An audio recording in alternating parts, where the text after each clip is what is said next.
waxaan dhammaan madaxda iyo shacab weynaha sharafta badan ee reer degmada Cadaado uga mahadcelinaynaa soo dhaweynta diiran walaalnimada leh sharafta leh aad iyo aad qalbi wanaag leh oo nagu soo dhaweyseen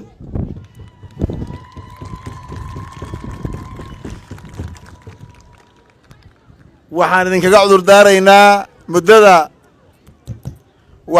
cudur daaraynaa muddada aadna sugayseen qoraxda taagnaydeen runtii waxaan idin leenahay waa idinku soo daahnay waan ka raali gelinaynaa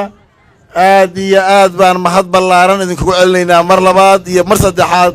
soo dhaweynta aanan qiyaasi karin ee runtiina taabatay ee aad nagu soo dhaweyseen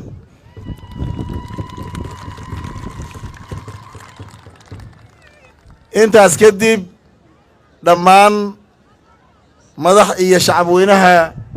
reer Cadaado waa idiin nimid arrimo wadatashi u badan oo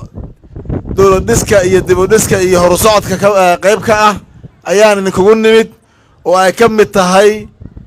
dib u doorashada golihii deegaanka degmada Cadaado iyo doorashada maamulkii degmada Cadaado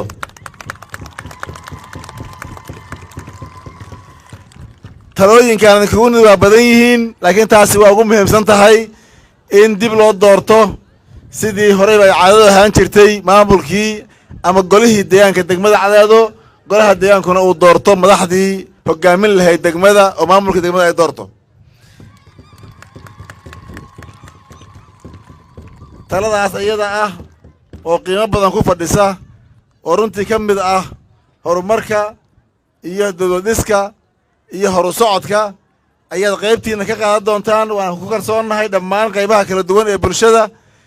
waa soo fariisanaynaa waa kulamaanu yeelanaynaa waa tashiyaan yeelanaynaa aad iyo aad baan mar labaad iyo mar saddexaad idinku mahadcelinaynaa